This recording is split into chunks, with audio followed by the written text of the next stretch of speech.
네, 한반도 비핵화와 항구적 평화체제 구축 여부가 결정될 제2차 북미 정상회담이 이제 이틀 앞으로 다가왔습니다.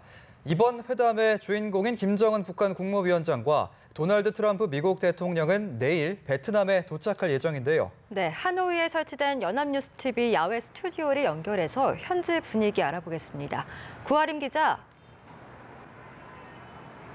네, 하노이에 나와 있습니다. 제 뒤로 보이는 곳은 하노이의 명물인 호안게임 호수입니다. 이 북미 정상회담이 열릴 것으로 예상되는 메트로폴 호텔이나 오페라 하우스뿐 아니라 김정은 위원장의 숙소로 유력한 멜리아 호텔까지 모두 이 호수 주변에 위치해 있습니다. 호안게임 호수가 제2차 북미 정상회담의 무대가 됐다고 해도 과언이 아닌데요. 사실 호안게임 호수에 얽힌 재밌는 전설이 있습니다. 600년 전 베트남 호족에 대한 이야기인데요. 용왕에게 받은 보검으로 중국 명나라를 물리치고 나라를 세운 이 호족은 이 평화가 찾아왔으니 칼을 돌려달라는 용왕의 계시를 받고 보검을 이 호수에 묻었다고 합니다. 평화 시대가 찾아오자 전쟁에서 쓴 칼을 돌려줬다는 전설과 평화 체제를 구축하기 위해 비핵화 협상을 벌이고 있는 현재 상황이 크게 다르지는 않은 것 같습니다. 저희 연합뉴스TV는 이 전설의 호수가 내려보이는 스튜디오에서 신속하고 정확하게 정상회담 소식을 전해드리겠습니다. 지금 제 옆에는 정치부 최덕재 기자가 나와 있는데요. 이 북미 정상회담과 관련된 이야기를 나눠보겠습니다. 최 기자, 일단 북한을 출발한 김정은 위원장 소식부터 전해주시죠.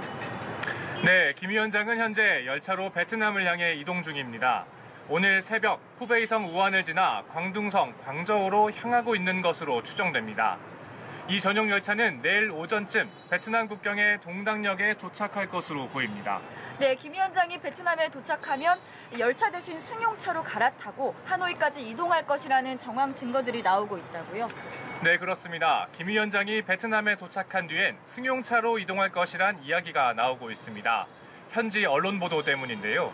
베트남 당국이 국경 동당역에서 하노이까지 국도 1호선 170km 구간의 차량 통행을 전면 차단했다는 보도가 나왔습니다.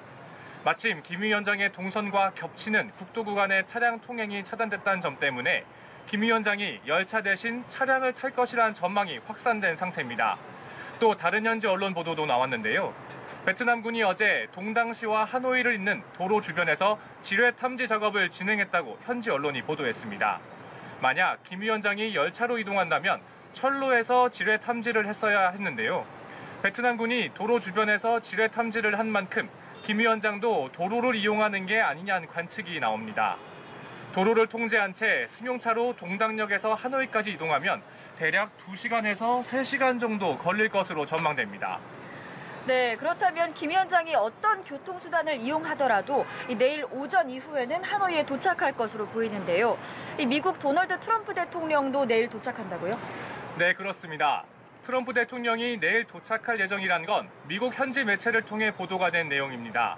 어제 트럼프 대통령이 트위터로 직접 이 같은 일정을 확인했습니다. 우리 시간으로 오늘 오후쯤 미국을 출발한다는 건데요.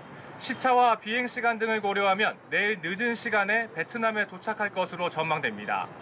북미 정상이 공식 일정보다 하루 앞서 하노이에 짐을 푸는 셈인데요. 일단 김 위원장은 내일 오전에 도착하면 베트남 정부 관계자와의 일정을 소화하면서 트럼프 대통령과의 협상에 박차를 가할 것으로 보입니다. 트럼프 대통령은 내일 도착한다고는 하지만 늦은 시간에 하노이에 입성하는 만큼 베트남 정부 관계자와의 일정을 바로 잡지는 않을 가능성이 크다는 분석입니다. 네, 내일 북미 정상이 하노이에 입성하지만 정상회담 일정은 모레부터 시작됩니다. 아무래도 이번 회담이 성공을 하느냐가 가장 관심을 끄는 대목인데 어떤 여부가 회담의 성공 여부를 가리게 될까요? 네, 일단 이번 2차 정상회담의 성격부터 한번 살펴봐야 할 것 같습니다. 지난해에 열린 1차 북미 정상회담에선 비핵화의 의지를 확인했다고 하지만 사실 구체적인 일정에 대해선 양측이 합의를 이루지 못했습니다. 이 때문에 당연히 비핵화의 대가에 대해서도 대화가 진전되지 못했습니다. 그런 만큼 2차 회담에선 비핵화의 일정과 함께 미국의 상응 조치에 대한 합의가 이뤄져야 이번 회담이 성공했다는 평가를 받을 수 있을 것으로 보입니다. 트럼프 대통령도 어제 트위터를 통해 이런 입장을 밝혔는데요. 트럼프 대통령은 첫 정상회담에서 이룬 진전이 하노이에서 지속될 것으로 기대하고 있다고 말했습니다. 그러면서 김 위원장은 핵무기가 없다면 북한이 세계 경제 강국이 될 것이란 사실을 그 누구보다 잘 알고 있을 것이라고 강조했습니다.